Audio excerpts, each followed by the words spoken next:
Vamos a tener la continuación del tema de esta mañana. Va a ser la parte número 12 de la paz de Dios. Antes de iniciar el tema, vamos a empezar con una oración.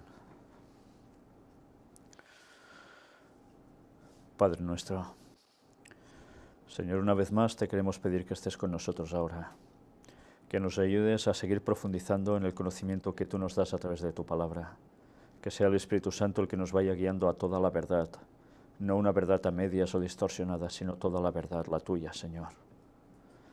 Perdona nuestros pecados, bendícenos y ayúdanos a andar siempre en tus caminos.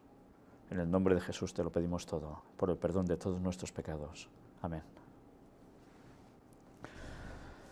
Bueno, pues vamos a continuar precisamente donde lo hemos dejado esta mañana. Estamos leyendo, estudiando las palabras de Jesús que aparecen en el libro de Mateo. Una vez más, recordemos, 45 menciones hay en el libro de Mateo que tienen que ver con esto. Y es algo que sorprende a muchas personas. Juicio, infierno, recompensa, justicia. Evidentemente, hemos de volver a decir que todo esto son palabras de Jesús y que normalmente es extraño, da que pensar que sobre esto no se hable tanto, o no se hable mucho, o a veces no se hable absolutamente nada. Sigamos precisamente con el texto que ahora nos correspondería, que era el de Mateo 12, del 31 al 37. Y me gustaría que mientras voy leyendo, no oyeseis mi voz ni me vierais a mí, sino que pensaseis en las escenas, en el mismo Jesús diciendo esas palabras y ante esas situaciones. Porque no es lo mismo que me veáis a mí o oigáis mi voz, que si os ponéis en situación en el texto y os trasladáis 2000 años atrás, como si estuvieseis con Jesús. Cuando hemos dicho esto tantas veces, ¿cómo nos sentiríamos estando con Jesús? Ese amor total que irradiaba, pero que estamos descubriendo a veces, cuando ya lo deberíamos saber quizás de siempre, que Jesús no solo es una cuestión poética, una cuestión de, uy, estoy flotando en el aire. No, no. Jesús, como una realidad absoluta, tocaba los temas crudamente, tal como son, sin tapujos ni ambigüedades. Decía las cosas claras. Y como dice las cosas claras aún ahora, porque su palabra nos sigue hablando, así debemos estudiarla nosotros, buscando en verdad qué nos quería decir. Y vemos que su mensaje no es solo tocar con un arpa, no, ni mucho menos. No todos son notas musicales agradables al oído. Hay cosas que son muy duras, pero que Jesús pronunció y que por desgracia el mundo está obviando porque no le interesan. Pero no por eso dejan de ser verdad, ni dejan de ser una advertencia para nosotros. Dicho esto, poneos en situación y vamos a leer texto por texto. Por tanto os digo, todo pecado y blasfemia será perdonado a los hombres, mas la blasfemia contra el Espíritu Santo no les será perdonada. Si algo no es perdonado, ¿qué quiere decir? Que va a ser retribuido en juicio y como tal va a ser ¿qué? Condenado. Claro, si no te perdonan, ya sabes lo que te espera, ¿no?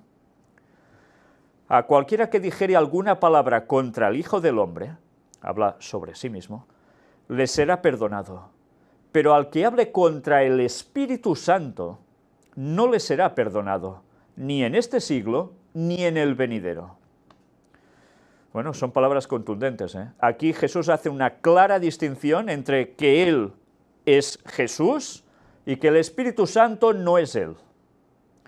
Evidentemente, y esto lo hemos de decir claramente para las personas que siguen pensando que el Espíritu Santo es el mismo Cristo, o que es algo que fluye de Él o fluye del Padre, pero que no es una persona aparte. No, Él lo deja claro. Pero ya veis, si pecas contra el Espíritu Santo, allí no hay perdón que valga. ¿Y por qué? Porque pecar contra el Espíritu Santo, evidentemente, es rechazarlo. Y rechazar el Espíritu Santo quiere decir que no quieres la salvación. quiere decir que te niegas a conocer la verdad y a seguirla, porque el Espíritu Santo es el que trabaja en ti para darte a conocer esto, en ti, en todos nosotros. Pues evidentemente si además negamos que es una persona, vamos listos del todo, ¿eh? O haced el árbol bueno y su fruto bueno, o haced el árbol malo y su fruto malo, porque por el fruto se conoce el árbol. Generación de víboras, ¿cómo podéis hablar lo bueno siendo malos? Porque de la abundancia del corazón habla la boca. Vaya verdades soltaba Jesús, ¿eh? Que sí. Son sencillas, claras y aplastantes. ¿Y veis que Jesús aquí los piropeara a los fariseos y demás? Les dice generación de víboras. ¿Recordáis que alguien dijo lo mismo antes que él? Lo hemos visto antes. Esta mañana hemos visto cómo Juan Bautista les dice exactamente lo mismo, generación de víboras. El hombre bueno, del buen tesoro del corazón, saca buenas cosas, y el hombre malo, del mal tesoro, saca malas cosas. Mas yo os digo que de toda palabra ociosa que hablen los hombres, de ella darán cuenta en el día del juicio. Por tanto, Jesús repite, hay día del juicio. Y si tú hablas palabras ociosas, que no corresponden, que no pertocan, baladíes, pues resulta que vas a ser juzgado por esto. También por tus palabras, no solo por tus hechos. Porque por tus palabras serás justificado y por tus palabras serás condenado. Mirad cómo Jesús sigue hablando, salvación, perdición. No falla. Mateo 12, del 38 al 42. Entonces respondieron algunos de los escribas y de los fariseos diciendo, Maestro, deseamos ver de ti señal. Él respondió y les dijo, la generación mala y adúltera demanda señal, pero señal no le será dada, sino la señal del profeta Jonás. Porque como estuvo Jonás en el vientre del gran pez 3 días y 3 noches, así estará el Hijo del Hombre en el corazón de la tierra 3 días y 3 noches. ¿De qué estaba hablando Jesús aquí? De su muerte y resurrección, ¿no?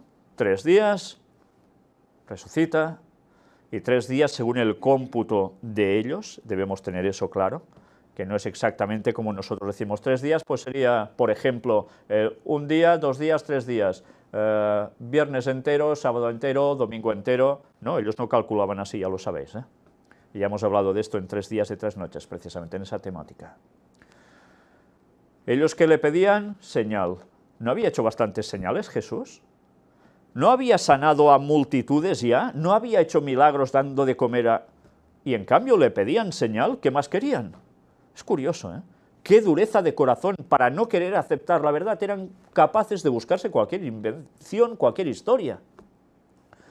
Los hombres de Nínive se levantarán en el juicio con esta generación y la condenarán, porque ellos se arrepintieron a la predicación de Jonás, y aquí más que Jonás en este lugar. Hacía mención a Nínive, la gran ciudad que fue corrupta, pero que Jonás fue enviado allí, les predicó y se convirtieron, se arrepintieron de corazón. Y resulta que les dice, sí, pues cuidado porque esa generación cuando se levante, los de Nínive que se arrepintieron, van a condenar en el juicio precisamente a vosotros. Porque más que Jonás es en este lugar. ¿Y a quién se refiere? Pues que era el mismo Jesús, el mismo Dios, el que estaba allí con ellos, más que un hombre sencillamente como Jonás, aunque fuera profeta. La reina del sur se levantará en el juicio con esta generación y la condenará, porque ella vino de los fines de la tierra para oír la sabiduría de Salomón, y aquí más que Salomón en este lugar. Está hablando de la reina de Saba, la famosa reina de Saba, que también se desplazó desde Etiopía de antes, o sea, el Yemen actual, hasta donde vivía Salomón para oír su sabiduría. ¿Y qué pasó? Ya lo sabéis, ¿no? La historia de los etíopes es que se convirtieron guardando el sábado.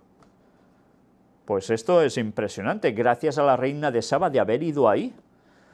En consecuencia, esta gente, ¿qué hizo? Seguir las cosas de Dios. Pues resulta que eso iba a ser condenación en el día del juicio de parte de la misma reina de Saba hacia ellos, hacia los que estaban allí con Jesús en persona y seguían poniendo todos los peros posibles para no seguirle. Mateo 12 del 43 al 45. Cuando el espíritu inmundo sale del hombre, anda por lugares secos buscando reposo y no lo halla.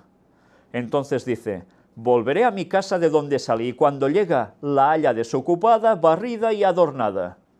Entonces va y toma consigo otros 7 espíritus peores que él, y entrados moran allí, y el postrer estado de aquel hombre viene a ser peor que el primero.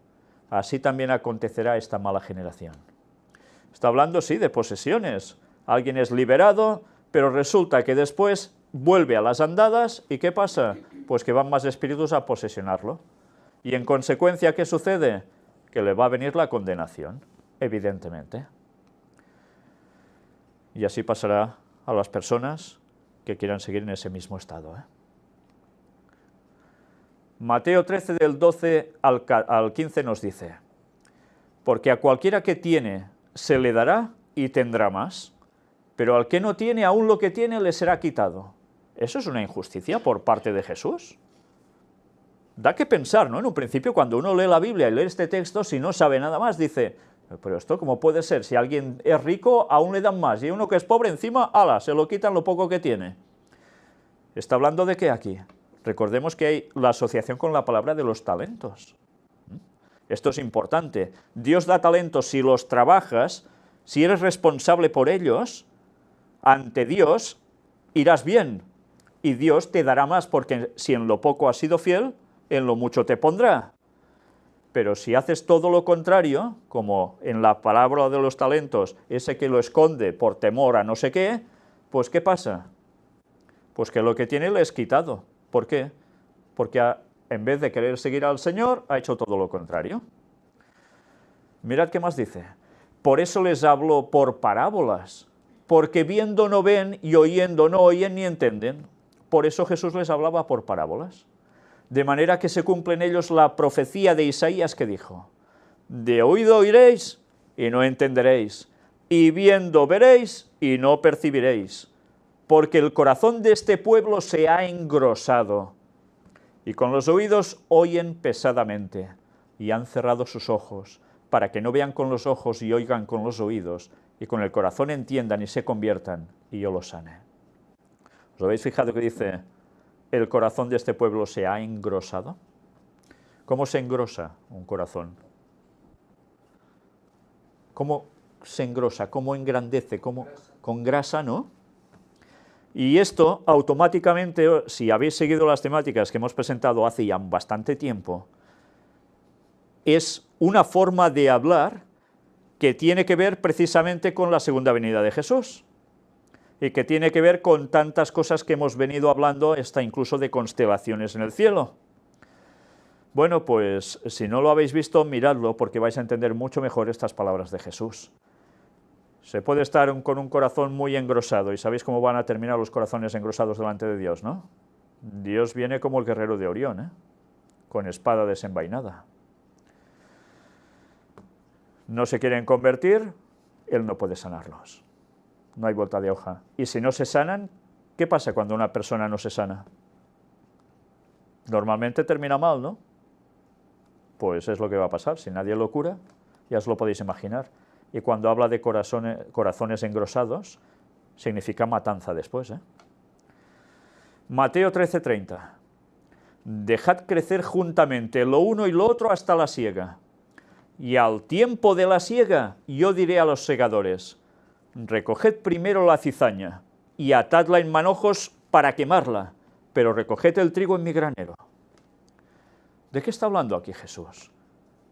Está utilizando el lenguaje de campo, el lenguaje que ellos conocían, porque saliendo de la ciudad ya eran campos, ¿y qué veían? Trigo. Y él hace una comparativa: viene la siega. Cuando viene la siega, ¿qué pasa con el trigo? Se corta, ¿no? Pero es que junto con el trigo crece la cizaña. Y la cizaña es sumamente parecida al trigo en sus primeros días, y hasta que no ha crecido del todo no se diferencia bien del trigo. Se parece, pero no es lo mismo. Entonces, si todo se corta de cuajo, pues puedes juntar lo bueno y lo malo, y te puedes comer lo malo por lo bueno. Y si lo quemas todo, quemas lo malo y lo bueno. Entonces, ¿qué tienes que esperar? A que se vea bien la diferenciación entre uno y otro. Y cuando se da esa circunstancia, dice, recoged primero la cizaña y atadla en manojos para quemarla. ¿Qué quiere decir? ¿Que está hablando de quién? ¿De los que no van a ser salvos? Claro. ¿Cómo terminarán? Fritos, quemados. ¿Y los que son recogidos en el granero? ¿Qué va a pasar con ellos? Pues que van a ser salvos.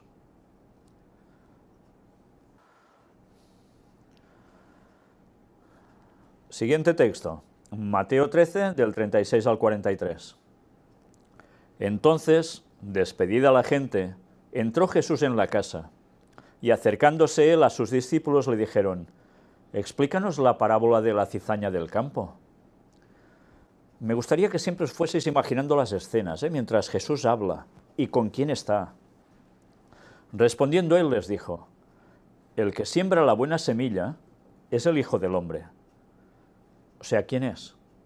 Jesús, él mismo, está hablando de él. Va sembrando la buena semilla. El campo es el mundo. La buena semilla son los hijos del reino. Y la cizaña son los hijos del malo. ¿Quiénes son los hijos del malo? ¿Había alguien que era un malo por allí? Sí. Satanás, evidentemente.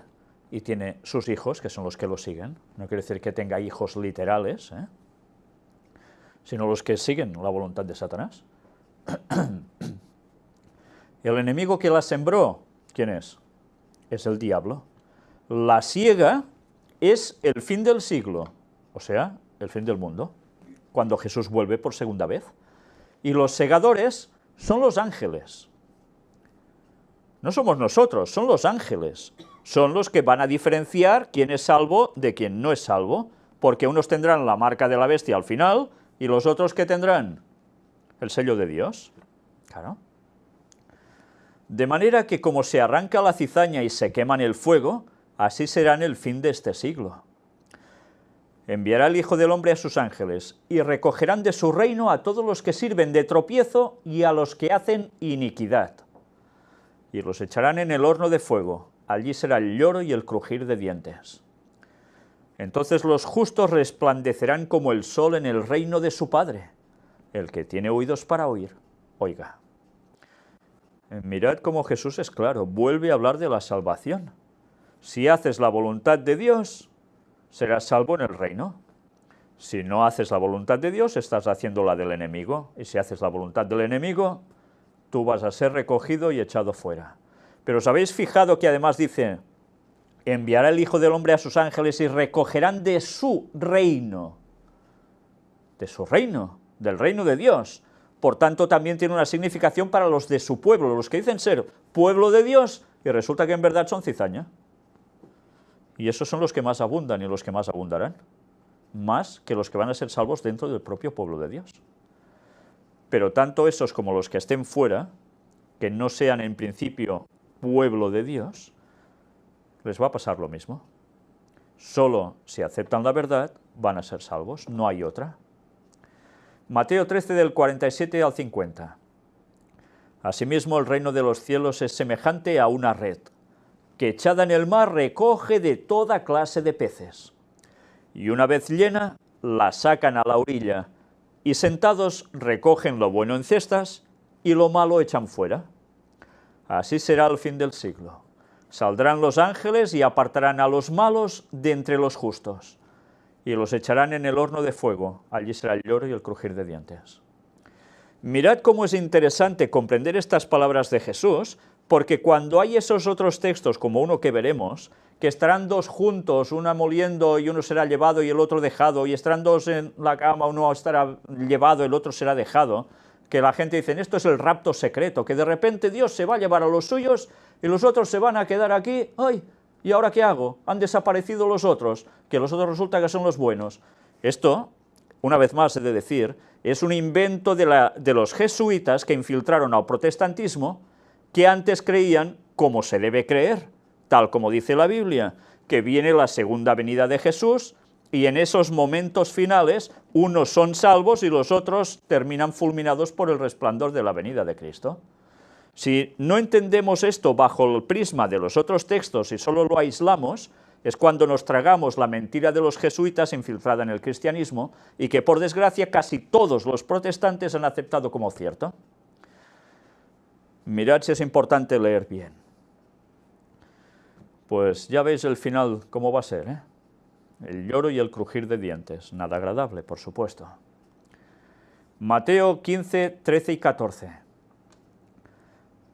Pero respondiendo él dijo: toda planta que no plantó mi Padre Celestial será desarraigada. Dejadlos, son ciegos guías de ciegos, y si el ciego guiare al ciego, ambos caerán en el hoyo. Es verdad, ¿no? ¿Os imagináis a un ciego guiando a otro ciego? ¿Qué les va a pasar? Pues lo más seguro es que se van a pegar un pamparrazo en cualquier lado. Claro. Y Jesús dice, dejadlos porque son como ciegos. Pero además, guías de ciegos. ¿Os dais cuenta? Hay gente que son ciegos espiritualmente y quieren guiar a otros. ¿Dónde los van a guiar? A la perdición, caer en el hoyo, no salvarse. ¿Y quién va a desarraigar esas malas plantas? El Padre Celestial. La segunda venida de Jesús, porque Jesús no vuelve solo, ya lo sabéis, ¿no? Jesús vuelve con todos los ángeles, como dicen los textos, que son los que cogen a unos y a otros dejan, pero ¿con quién más? Con el mismo Padre. Los dos vienen. Mateo 16, del 24 al 27. Entonces Jesús dijo a sus discípulos: si alguno quiere venir en pos de mí, niéguese a sí mismo y tome su cruz y sígame. Porque todo el que quiera salvar su vida, la perderá. Y todo el que pierda su vida por causa de mí, la hallará.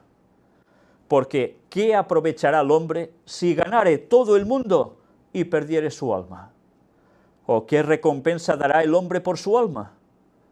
Porque el Hijo del Hombre vendrá en la gloria de su Padre con sus ángeles, y entonces pagará a cada uno conforme a sus obras.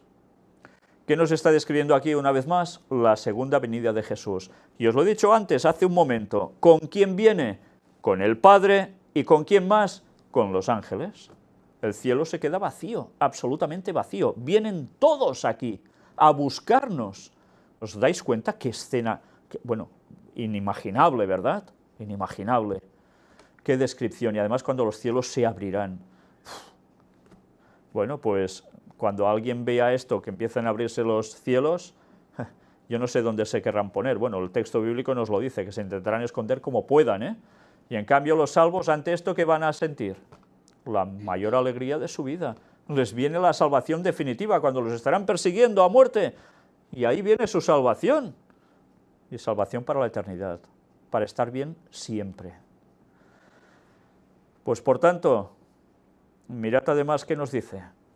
Si quieres ganar tu vida, ¿y qué harás para ganar tu vida? Para salvar tu vida, yo voy haciendo, como decimos en catalán, la viu-viu, ¿eh? Vamos haciendo, trampeando las cosas, sorteándolas, pero no poniéndome en lo que me he de poner. ¿Así voy a conseguir la salvación? No, así aguantaré un tiempo aquí, pero la salvación la voy a perder. Pero si decido seguir a Cristo, pase lo que pase, aunque me maten, tendré la salvación. Bueno, pues Jesús es muy claro, ¿eh? Es muy claro, muy drástico, pero muy real. Pues debemos tener claras estas palabras de Jesús, ¿eh? Mateo 18:3. Y dijo: de cierto os digo, que si no os volvéis y os hacéis como niños, no entraréis en el reino de los cielos. Fijaos que siempre nos quedamos con la parte poética de esta frase, ¿no? Si no nos hacemos como niños, un niño qué bonito, qué tierno, qué majo, sí. Pero resulta que esto va más allá de la figura de un niño tal cual, de esa inocencia. El niño, ¿en quién confía el niño? Con sus padres, ¿no? Sobre todo con el padre. Si tiene que sacarle de un gran apuro, ¿a quién va a buscar? Al protector, la figura paterna. Hemos de ser como niños, sencillos, creyendo en que lo que nos diga el Padre es verdad y siguiéndole. Si no, no entraremos en el reino de los cielos. La segunda parte a veces la obviamos. Pues no, o hacemos eso o no vamos a ser salvos, no hay otra. Y son palabras de Jesús. Mateo 18, del 6 al 9. Y cualquiera que haga tropezar a alguno de estos pequeños que creen en mí, mejor le fuera que se le colgase al cuello una piedra de molino de asno y que se le hundiese en lo profundo del mar. Ay del mundo por los tropiezos, porque es necesario que vengan tropiezos, pero ay de aquel hombre por quien viene el tropiezo. Por tanto, si tu mano o tu pie te es ocasión de caer, córtalo y échalo de ti. Mejor te es entrar en la vida cojo manco que teniendo 2 manos o 2 pies ser echado en el fuego eterno. Y si tu ojo te es ocasión de caer, sácalo y échalo de ti. Mejor te es entrar con un solo ojo en la vida que teniendo 2 ojos ser echado en el infierno de fuego. Ya hemos hablado del concepto de infierno, ¿eh? Nada que ver con lo que dice el catolicismo. Una vez más lo repito, pero desde luego la salvación para nada tiene que ver con eso, todo lo contrario, es perdición eterna, ¿eh?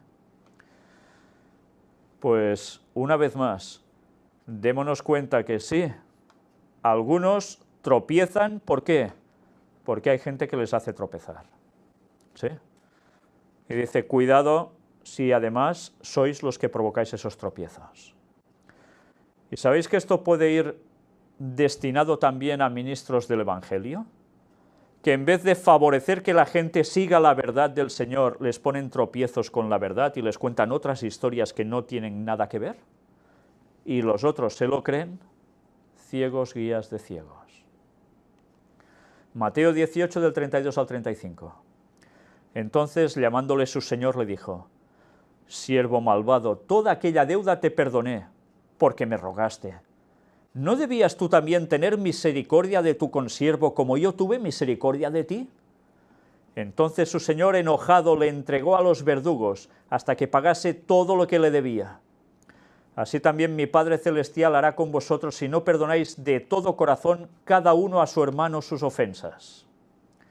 Así también mi Padre Celestial hará con vosotros si no perdonáis de todo corazón cada uno a sus hermanos sus ofensas. O perdonamos, o ¿qué nos sucede? Adiós muy buenas. Perdición. Mateo 19, del 23 al 30. Entonces Jesús dijo a sus discípulos, de cierto os digo, que difícilmente entrará un rico en el reino de los cielos. Claro, ahora imaginaos que oís esto, ¿no? Enseguida, ¿qué piensas? Uy, pues aquí no se va a salvar ni uno de estos ricos, porque deben ser personas muy malas para ser ricos, o son tan egocéntricos, o son tan no sé qué. Mirad qué más nos dice. Otra vez os digo, que es más fácil pasar un camello por el ojo de una aguja que entrar un rico en el reino de Dios. Y algunos piensan, pasar un camello, ya sabéis, un animalillo de esos, por el ojo de una aguja de esas de coser. No, no hace referencia a eso. Aguja eran las puertas típicas de ese lugar, en forma de aguja, que eran estrechas, y desde luego un camello pasaba, pero muy cargado, pasaba súper justo. O sea que no es un imposible, porque pasar un camello de verdad, el animalato tan grande, justo por el agujerillo, eso sí que impensable, ¿no? ¿Pero qué está diciendo? Que es difícil que entren en el reino de los cielos. No dice imposible, pero difícil. ¿Qué quiere decir? Pues que lo más fácil es perderse, no entrar en el reino de los cielos, si eres rico. ¿Está yendo Jesús contra los ricos? No, dice que es difícil, pero pueden ser salvos, porque puede haber ricos honestos, de verdad, que ayuden a los demás de verdad.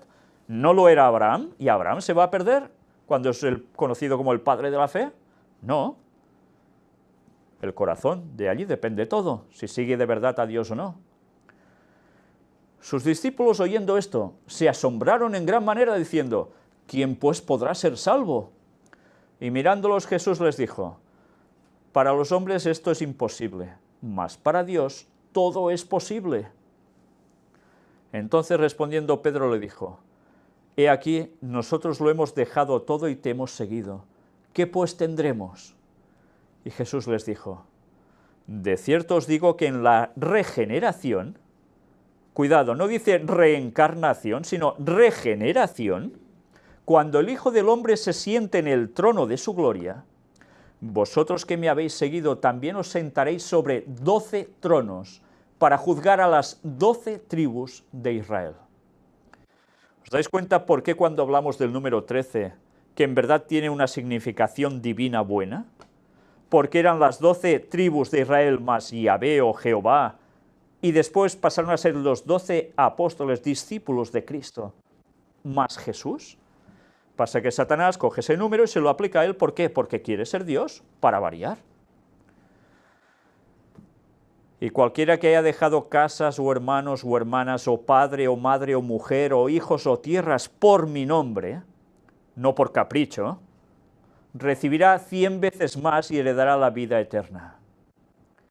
Pero muchos primeros serán postreros y postreros primeros.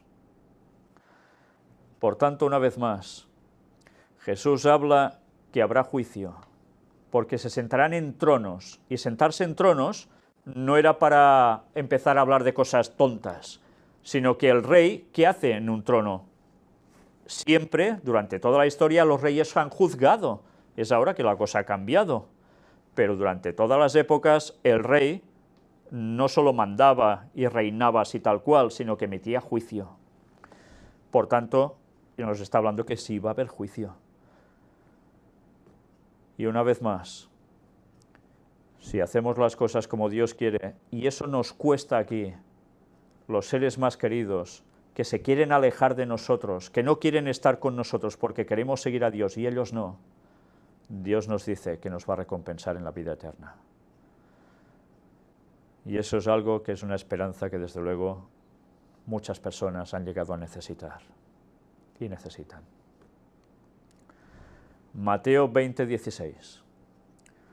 Así los primeros serán postreros y los postreros primeros, porque muchos son llamados, mas pocos escogidos. ¿Muchos son llamados? ¿Es verdad que el Evangelio, la verdad de Dios, llama a muchos? Claro que llama a muchos y cada vez a más gente y quiere llamar a todo el mundo, literalmente todo el mundo. ¿Pero todos son escogidos para ser salvos? No, son pocos. ¿Y por qué? ¿Por capricho divino? Porque Dios dice, mira, este me cae simpático, lo salvo, el otro, pues no me gusta su color, hala, y se va a quemar. ¿Creéis que es eso? Evidentemente es porque o haces caso de Dios y lo sigues, o te pones en contra, aunque a veces aparentes querer seguirlo. Pues es muy claro, se llaman a muchos, pero pocos son escogidos, porque pocos deciden ser salvos. Por tanto, ¿qué quiere decir? Si no eres escogido para la salvación, ¿eres escogido para qué? Para la perdición eterna, no falla. Mateo 21:32. Porque vino a vosotros Juan en camino de justicia. Habla de Juan Bautista, su primo. Y no le creísteis, pero los publicanos y las rameras le creyeron. Y vosotros, viendo esto, no os arrepentisteis después para creerle. Por tanto, ¿quién hizo caso primero, los más teóricamente religiosos o la gente más común? Pues resulta que los que más aceptaron a Jesús fueron, ya veis, publicanos y rameras, prostitutas. Y en cambio los dirigentes religiosos lo rechazaron. ¿Y qué está pasando en la actualidad? Se dicen muchos que son dirigentes religiosos y en verdad no están con Jesús, lo están traicionando. Y si no te arrepientes para creerle después, ¿qué sucede? Ya lo sabes, ¿no? Te pierdes. Mateo 21, del 43 al 46. Por tanto os digo que el reino de Dios será quitado de vosotros y será dado a gente que produzca los frutos de él. Y el que cayere sobre esta piedra será quebrantado, y sobre quien ella cayere le desmenuzará.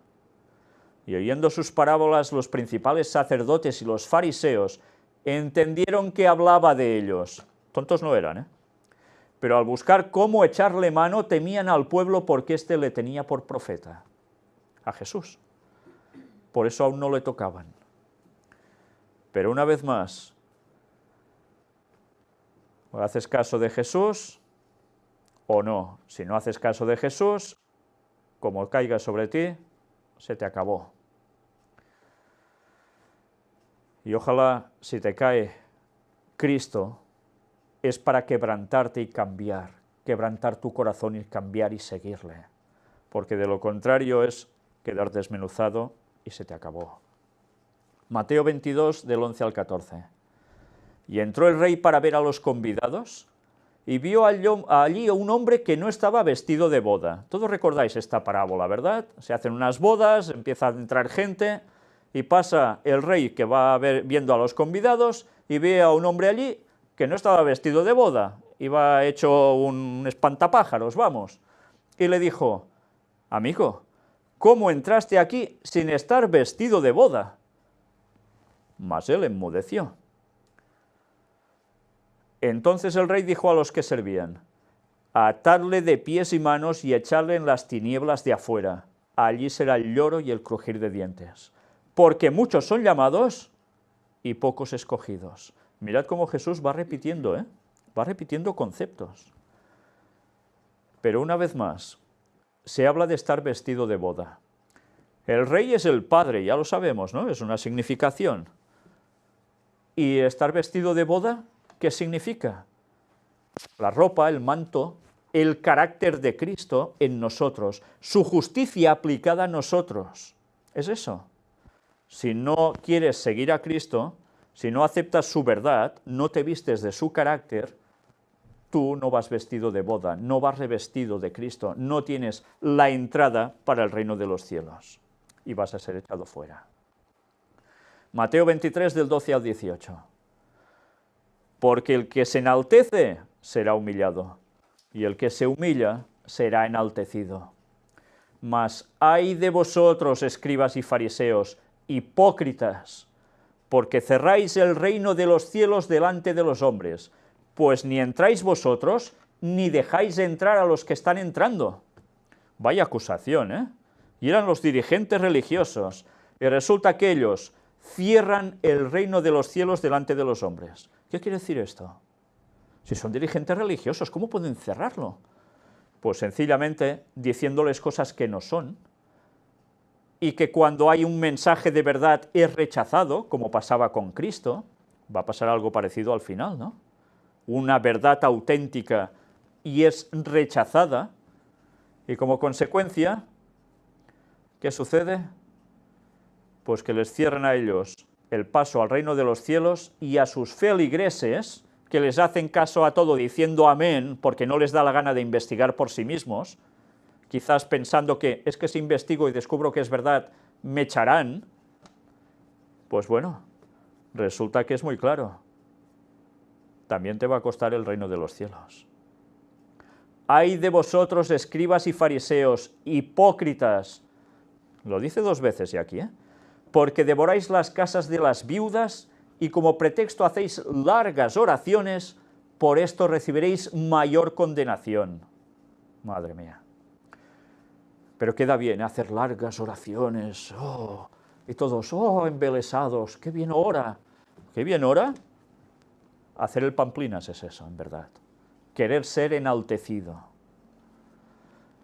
Ay de vosotros, escribas y fariseos, hipócritas. ¿Cuántas veces llevamos ya? 3. Porque recorréis mar y tierra para hacer un prosélito, y una vez hecho le hacéis 2 veces más hijo del infierno que vosotros. ¿Por qué? Porque le enseñan todo lo que no toca. Y encima la verdad se la han cortado. Pues ya ves, los llevan a la perdición. Ay de vosotros, guías ciegos, que decís, si alguno jura por el templo, no es nada, pero si alguno jura por el oro del templo, es deudor. Insensatos y ciegos, porque ¿cuál es mayor, el oro o el templo que santifica el oro?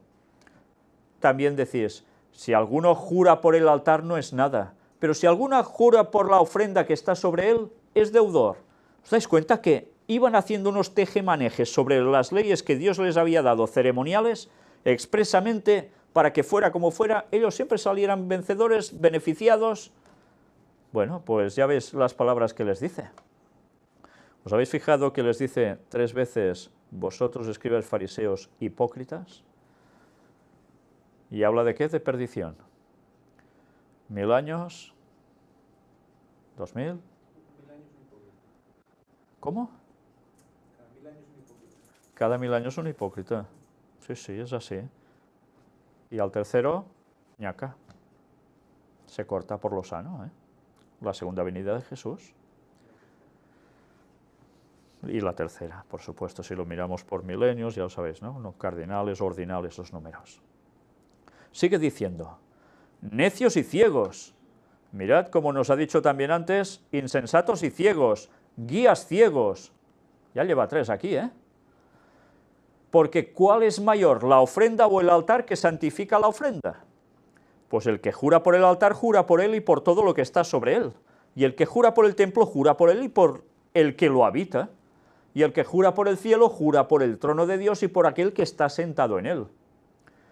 Ay de vosotros, escribas y fariseos, hipócritas, mirad, aquí añade otro, porque diezmáis la menta y el eneldo y el comino, y dejáis lo más importante de la ley, la justicia, la misericordia y la fe. Esto era necesario hacer sin dejar de hacer aquello. Guías ciegos que coláis el mosquito y tragáis el camello. Ya vamos 4 a 4, ¿eh? ¿Os dais cuenta? Ay de vosotros, escribas y fariseos, hipócritas. Ya llevamos 5 de hipócritas ahora. Porque limpiáis lo de fuera del vaso y del plato, pero por dentro estáis llenos de robo y de injusticia. Fariseo ciego. Vamos empatados, ¿no? 5 a 5. Limpia primero lo de dentro del vaso y del plato para que también lo de fuera sea limpio. ¿Jesús hablaba a medias? ¿Por qué creéis que se ganaba tantas enemistades? ¿Por qué solo decía os quiero mucho? ¿Os dais cuenta? Porque Jesús era claro, y la verdad es un todo, no se puede dividir. Mirad ahora cómo continúa del 27 al 33. Ay de vosotros, escribas y fariseos, hipócritas, llevamos 6, porque sois semejantes a sepulcros blanqueados, que por fuera la verdad se muestran hermosos, mas por dentro están llenos de huesos de muertos y de toda inmundicia. Es verdad, ¿no? ¿Habéis tenido ocasión de ver algún sepulcro abierto con cadáveres de hace años? ¿Y cómo os quedáis? ¿Verdad que es una sensación extraña, ¿no? Pero por fuera resulta que veis a veces y decís, pero si la tumba es bonita, ¿eh? Es bonita. Pero resulta que dentro hay lo que hay. Y esto es una muestra de un falso carácter. Por fuera, uy, mira, yo qué religioso soy, ¿eh? Qué bonito. Y por dentro, podrido. Por eso Jesús era tan claro. Así también vosotros por fuera, la verdad, os mostráis justos a los hombres, pero por dentro estáis llenos de hipocresía e iniquidad. Ay de vosotros, escribas y fariseos, hipócritas. ¿Cuántos llevamos? 7. Porque edificáis los sepulcros de los profetas y adornáis los monumentos de los justos. Y decís, si hubiésemos vivido en los días de nuestros padres, no hubiéramos sido sus cómplices en la sangre de los profetas. Así que dais testimonio contra vosotros mismos de que sois hijos de aquellos que mataron a los profetas. Vosotros también llenad la medida de vuestros padres. Serpientes, generación de víboras, ¿cómo escaparéis de la condenación del infierno? ¿Os dais cuenta de las palabras de Jesús? Directo otra vez, diciéndoles las cosas tal como son, y diciéndoles, no vais a ser salvos.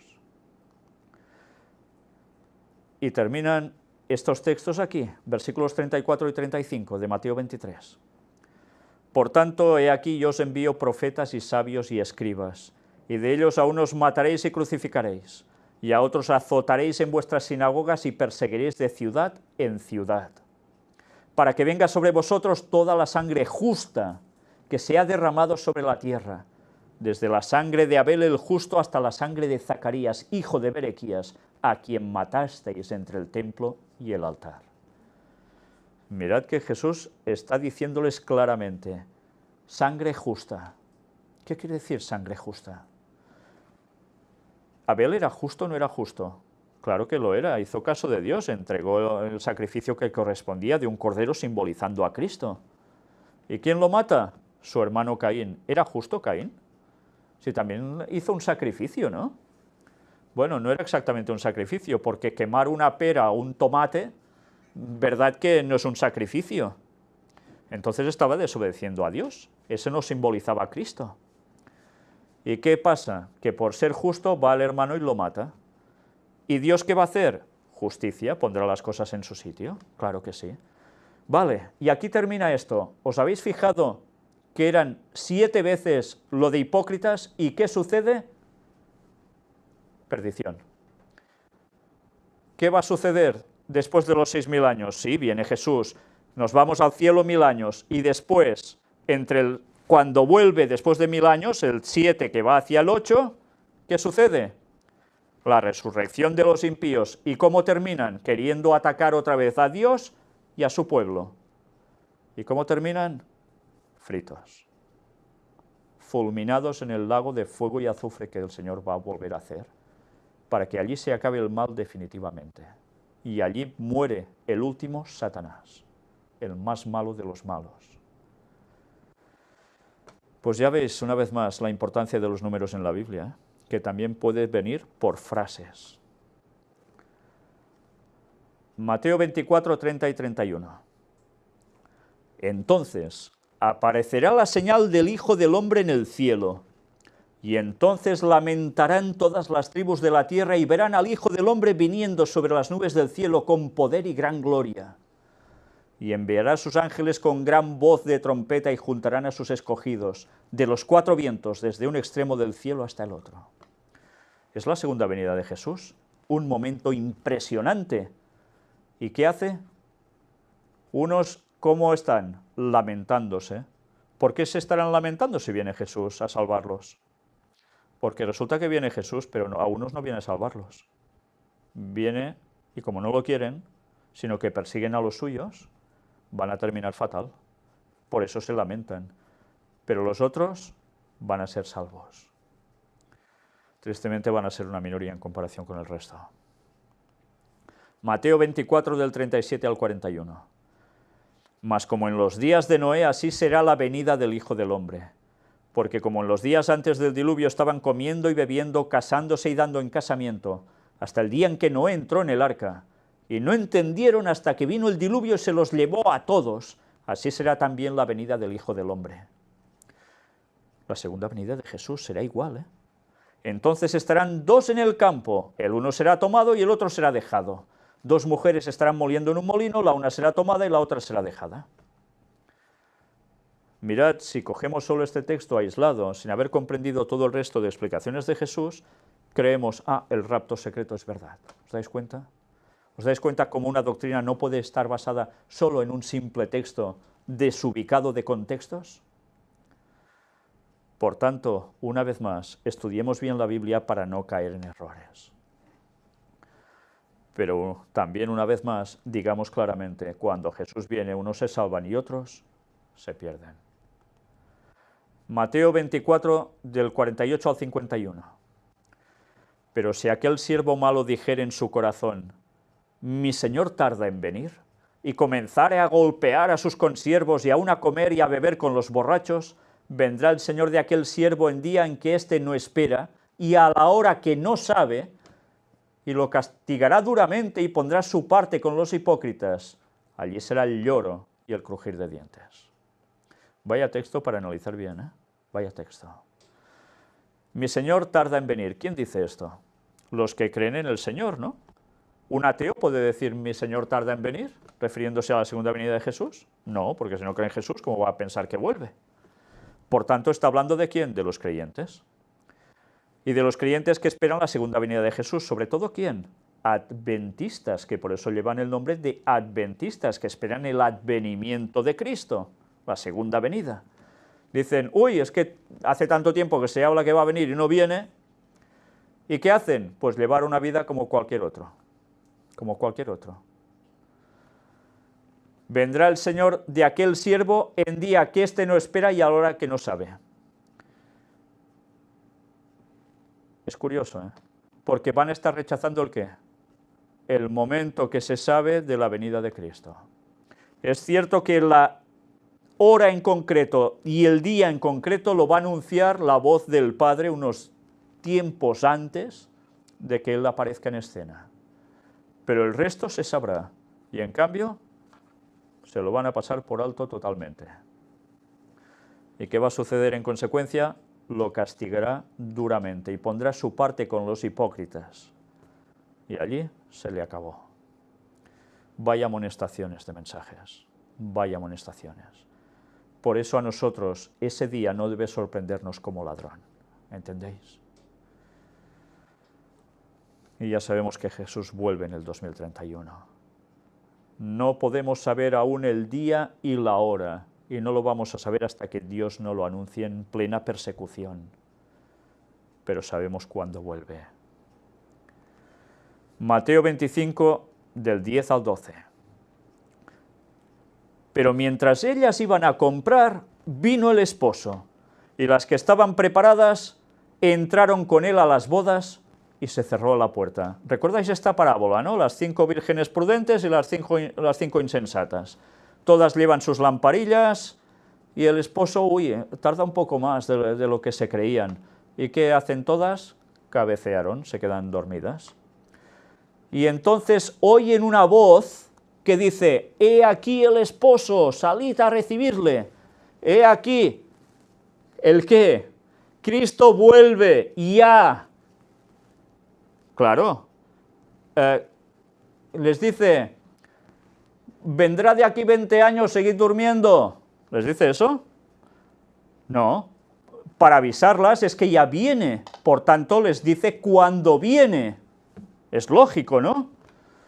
Y resulta que, entonces se despiertan, y unas no tenían aceite en sus lámparas, y dicen, anda, ya no me va. ¿Y qué he de hacer? Dadme de vuestro aceite, el Espíritu Santo, el conocimiento que da el Espíritu Santo de la verdad.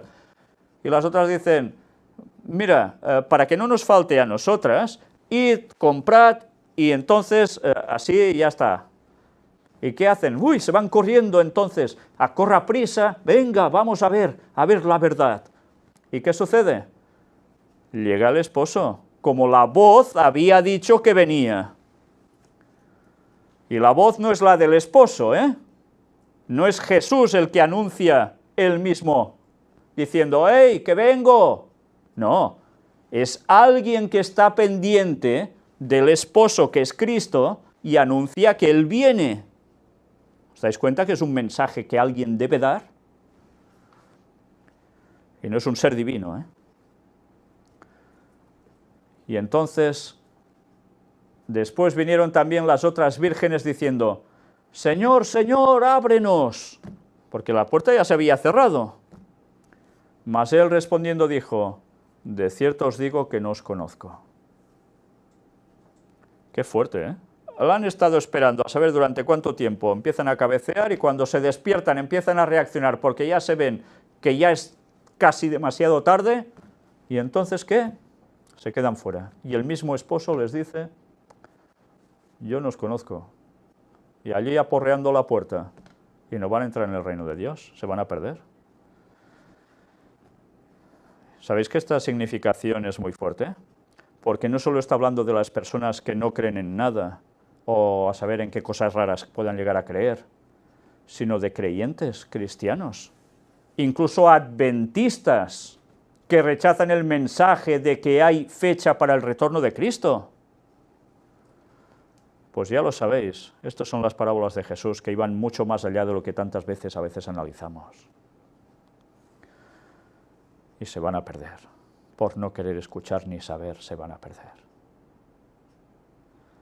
Mateo 25, 29 y 30.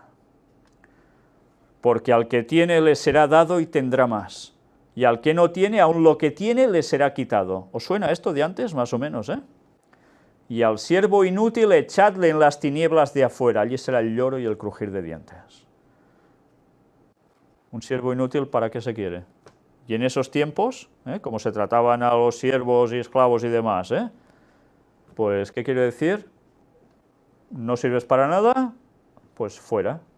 Claro, no quieres hacer caso de las cosas del dueño, del Señor, ¿para qué lo quiere el Señor? Claro, para que le vaya fastidiando todo el rato a él y a los que trabajen por allí con él. No puede ser, ¿no? La perdición una vez más. Mateo 25 del 31 al 37. Cuando el Hijo del Hombre venga en su gloria y todos los santos ángeles con él, dice, ¿y algunos de los ángeles con él? Todos. O sea que el cielo se queda vacío. Entonces se sentará en su trono de gloria y serán reunidas delante de él todas las naciones y apartará los unos de los otros, como aparta el pastor las ovejas de los cabritos. ¿Verdad que son distintas las ovejas de los cabritos? Se ven enseguida, ¿eh? Y pondrá las ovejas a su derecha. Ya sabéis que la derecha bíblicamente es el lugar de favoritismo, de protección, de estar con Dios, en definitiva, y los cabritos a su izquierda. Mal rollo estar en la izquierda, ¿eh?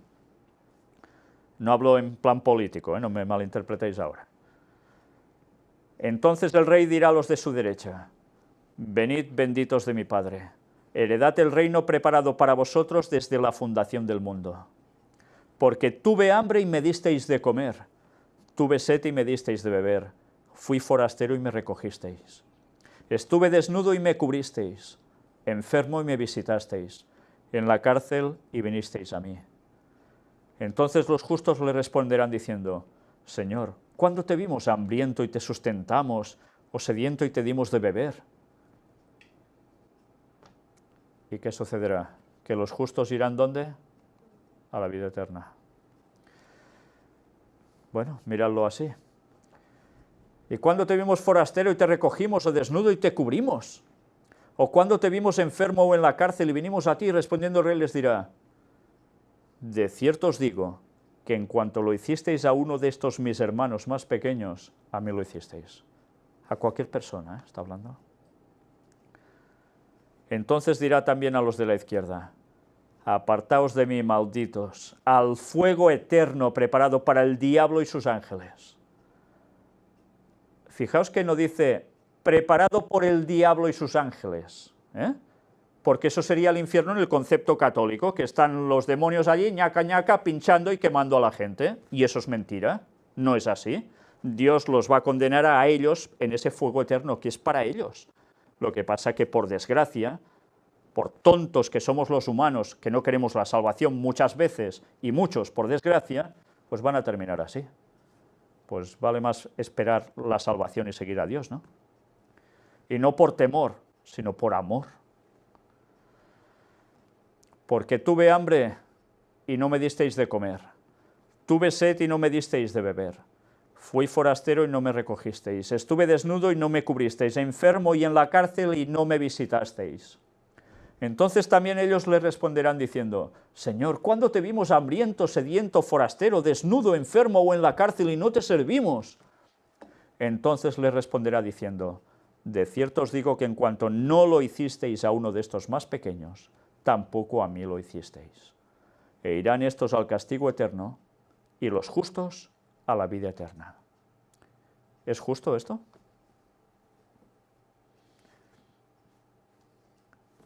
¿Alguien puede decir que no es justo? Estamos hablando de Dios, que es justo. Y hemos visto que el concepto de la paz de Dios es justicia. Por tanto, juicio. Por tanto, veredicto. Por tanto, salvación o perdición. Y es Jesús el que habla. ¿Os dais cuenta como cuántas veces nos hablan de Jesús y nos están manipulando? Que solo nos quieren mostrar una parte, ¡ay, qué bonita! Y cuando es una cosa que es la realidad de la vida y del futuro, ¿eso no interesa mostrarlo? ¿Por qué? Pues porque tantas veces no interesa mostrarlo, porque los que no lo muestran se van a perder. Porque no quieren en verdad el amor de Dios, quieren su propio amor. Y ese no es el amor de Dios. ¿Sabéis? He de contaros alguna experiencia viendo todo esto. Recuerdo hace muchos años personas que se decían que eran muy creyentes, muy cristianos, muy adventistas, y habían casos de necesidad. de necesidad de propios hermanos en la fe. Ya no hablo de otras personas que no crean o que pasaban por allí, no, sí de propios hermanos en la fe. Y cuando alguien necesitaba algo, un poco ya te espabilarás, ¿no? Ya te lo harás. Es por culpa tuya que estás así, por tanto, a mí qué me importa. Muy creyentes, muy religiosos, muy dirigentes y a veces con corazones de piedra. Esas palabras tendrán aplicación sobre los que nos llamamos hijos de Dios. Podemos hablar mucho de doctrinas, podemos hablar mucho de profecías, podemos hablar mucho de todo lo que queramos y nos llenamos de la boca del amor de Dios. Pero si nosotros en la vida práctica no hacemos las cosas como Dios quiere, ayudando al prójimo como si fuera el mismo Cristo allí, ¿creemos que vamos a ser salvos? Mateo 26, 23 y 24.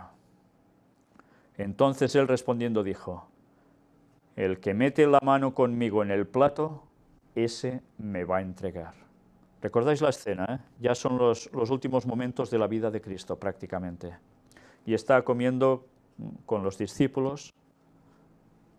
¿Qué come con los discípulos? ¿Lo recordáis? ¿Es la Pascua? Están comiendo, Y tenían la costumbre de comer ¿cómo? No como ahora que cada uno está en su platito y ya está, ¿verdad? Sino que habían cosas en común y de allí todos ponían su mano y untaban. Pues el que meta la mano conmigo, o el que mete la mano conmigo en el plato, ese me va a entregar. ¿Os dais cuenta? Imaginaos la escena que Jesús pone y el otro también, a la vez. ¿Y que diga esto Jesús? ¿Qué cara se le debería quedar a Judas? ¿Y al resto? A la verdad el Hijo del Hombre va, según está escrito de él, mas ay de aquel hombre por quien el Hijo del Hombre es entregado. Bueno le fuera a ese hombre no haber nacido. Y Judas, ¿qué pasó con él? Ya lo sabéis, ¿no? Traiciona a Jesús y cuando ve que Jesús no hace nada para liberarse, desesperado, creyéndose que Jesús ya no lo va a perdonar, va y se cuelga, se suicida. Ojalá no hubiese nacido, Bueno le fuera a ese hombre no haber nacido. ¿Por qué?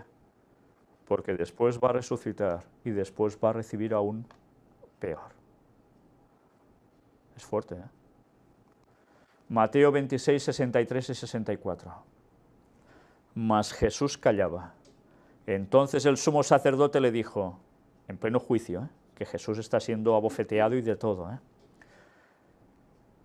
te conjuro por el Dios viviente que nos digas si eres tú el Cristo, el Hijo de Dios. Jesús le dijo, tú lo has dicho, y además os digo que desde ahora veréis al Hijo del Hombre sentado a la diestra del poder de Dios y viniendo en las nubes del cielo. ¿Y cómo podía ser esto? Ellos vieron a Jesús mismo sentado a la diestra del poder de Dios viniendo en las nubes del cielo. Jesús les estaba haciendo una profecía. Estas personas que condenaron a Cristo, ese sumo sacerdote y los que lo acompañaban, ¿están vivos? Están muertos, ¿no? Si están muertos, ¿cómo verán que viene Jesús a la diestra de Dios? A veces vemos cuadritos, en dibujitos, que se ve a Jesús con ángeles, pero no vemos a nadie más a su lado. Y Jesús no viene solo, viene a la diestra del poder de Dios, con Dios, Padre. Y resulta que ¿cómo lo ven? Sabéis que hay una resurrección especial, ¿no? Antes de la resurrección de los salvos cuando viene Jesús a buscarnos por segunda vez, ahora en la segunda venida. Como dicen los textos, van a resucitar a alguien. ¿Y quiénes son? Los que le traspasaron. Dios va a resucitar expresamente a esos que lo condenaron a Jesús para que levantados, vivos otra vez, vean que verdaderamente al que estaban haciéndole todo, y ellos ya lo sabían, era Jesucristo, el Hijo de Dios. ¿Y qué van a hacer cuando vean eso? ¿Os les imagináis la cara por un momento que se les va a quedar? Pues van a volver a quedar fulminados al instante. Estos hombres son de los que morirán 3 veces. Curioso, ¿eh? 3 veces. Primera, su muerte cuando les tocó, a la edad que les tocara. Segunda, cuando resuciten para ver la segunda venida de Jesús. Y si alguien duda que esos son textos bíblicos, que lo miren los estudios bíblicos que hemos presentado y lo verán. Y después, una vez fulminados, 1000 años después, cuando el juicio en el cielo se haya determinado claramente para mostrar que Dios era justo salvando a unos y a otros no, cuando baje la nueva Jerusalén con Jesús y los salvos, resulta que van a volver a resucitar los impíos. Y ellos estarán allí otra vez. ¿Y habrán cambiado? Aún habiendo otra vez resucitado y ver que Jesús venía, ¿habrán cambiado? No. Porque aún se añadirán a las filas otra vez de esos impíos convencidos porque Satanás les dirá, yo os he resucitado. Irán a atacar otra vez. ¿A quién? A la nueva Jerusalén con quienes hay dentro. ¿Y Dios lo va a tolerar? Dios dice, hasta aquí habéis llegado, y es cuando se produce el infierno de verdad, la destrucción final de los impíos. Pues ya veis, algunos morirán 3 veces. Qué triste, ¿eh? Y nosotros terminamos aquí. Terminamos aquí esta parte sobre el libro de Mateo, en el cual hemos visto esas partes de la vida de Jesús que parece ser que cada vez nadie quiere tocar menos. Y dices, ¿y por qué? O sea, Jesús solo puede hacer milagros y decir solo palabras maravillosas, y en cambio no dirá la verdad, amonestándonos y advirtiéndonos que Él quiere nuestra salvación, para que hagamos las cosas bien, le sigamos y nos preparemos. Si Jesús mismo no hiciera esto, no nos amaría. ¿Os dais cuenta? Si tú tienes un hijo y ves venir el peligro, tú vas a estarte quieto y, bueno, pues que le pase lo que sea, me es igual. Si lo matan o si se despeña por ahí, me es igual. ¿Vais a hacer esto con vuestro hijo? ¿Qué le vais a decir al hijo? No, niño, no lo hagas, que mira, ¿ves? Y el niño, ay, gracias papá, ¿no? Bueno, si el niño es amable, por supuesto, y es bien criado, que cada vez hay menos de esos. Y Jesús, que es nuestro Creador, que nos ama tanto, que vino a dar su vida por nosotros para que seamos salvos, sabiendo todo lo que se viene encima, ¿no nos va a advertir de todo? Entonces sí que sería un Dios injusto. Entonces sí que sería el malo que dicen algunos que es el Jehová del Antiguo Testamento, malinterpretando las cosas. Precisamente por ser bueno ha puesto orden en todo y ha aplicado justicia. Y a veces nosotros queremos ser más justos que Dios y decir, ah, no, Dios no es justo haciendo ciertas cosas. Somos más listos nosotros, ¿verdad que sí? Cuando Dios no cambia y nosotros tantas veces hemos de cambiar de parecer, porque a veces nos damos cuenta que nos hemos equivocado tantas veces, ¿no? Pues eso es algo para meditar. Nosotros dependemos totalmente de Dios. Dependemos totalmente de sus palabras, de su palabra, de esta palabra. Si nosotros de aquí empezamos a decir, esto no me da la gana que sea inspirado por Dios porque me trae mal rollo, raca, ala, fuera, lo quemo. Ah, esto sí, esto me gusta, vale, esto es inspirado por Dios. Ah, esto no, uy, no, que aquí habla de que va, uy, no, no, fuera. ¿Somos jueces de Dios nosotros? ¿O estamos haciendo el qué? Pues por hacer eso, vamos a terminar como todos estos textos que Cristo dice. Nosotros vamos a seguir aún con esta temática. Nos queda Marcos, nos queda Lucas, nos queda Juan, si queremos, para seguir analizando las palabras de Jesús al respecto. Pero también nos quedan las palabras de los discípulos, las palabras que escribieron los apóstoles de Cristo. en todo el Nuevo Testamento que también nos hablan de cosas como las que dijo Jesús y más. Y no podemos obviarlas. Porque a veces, ¿sabéis? Hay personas que dicen, mira, empiézate a leer la Biblia solo por el Nuevo Testamento. Y algunos dicen, lee solo el Nuevo Testamento, el Antiguo ya ni lo mires. Y resulta que se creen que leyendo solo el Nuevo Testamento van a encontrar una de bondades y misericordias divinas en las cuales no se menciona nada que les parezca brusco o perjudicial. Pero resulta que el Nuevo Testamento, ya hemos visto solo en Mateo, 45 veces Jesús advirtiendo de todo esto, de un modo clarísimo. Pues esperad a ver el resto del Nuevo Testamento. Y luego una de dos, o no leéis más la Biblia, que puede pasar, porque hay gente que quiere ser tan corta que no quiere darse cuenta de las cosas y no quiere ceder en su orgullo, o vais a ver la Biblia con los ojos que auténticamente debéis verlo, bajo el prisma de las cosas de Dios, tal como él muestra en su palabra. ¿Preferís la vida eterna o la perdición eterna? De vosotros depende, pero no manipuléis las palabras de Dios cuando es tan clara, ni saquéis otras historias para decir lo que no es. Dios quiere nuestra salvación y nos ama, por eso nos advierte, y ese es el auténtico amor. Que Dios nos ayude a seguir profundizando en su palabra y a conocer más de la auténtica paz de Dios, y no lo que nos están vendiendo tantos en este mundo. Terminemos con una oración.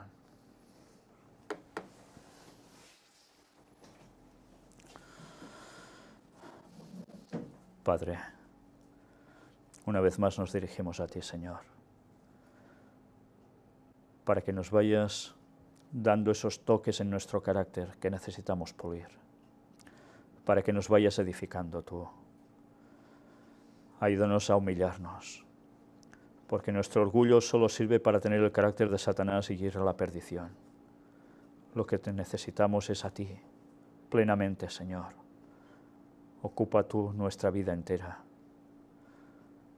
Que el Espíritu Santo habite en nosotros, nos siga guiando a toda la verdad y nos ayude a saber discernir las verdades del error que Satanás tan tremendamente está inculcando en este mundo, a través de tantos sofismas, tantas filosofadas y tantas cosas más. Danos, Señor, tu conocimiento y ayúdanos a sacar prejuicios, preconceptos, todo eso que está en nuestra vida, que puede ser la muralla para desechar tu verdadera palabra. En tus manos estamos, Señor, guíanos y ayúdanos a poder ser una luz para este mundo que tanto te necesita, para que encuentren tu auténtica paz. Y aunque muchos son llamados, pocos son escogidos, y sabemos que pocos te van a hacer caso, pero para esos pocos vale la pena hacerlo todo. Ayúdanos a poderlo hacer, Señor. En el nombre de Jesús te lo pedimos. Amén.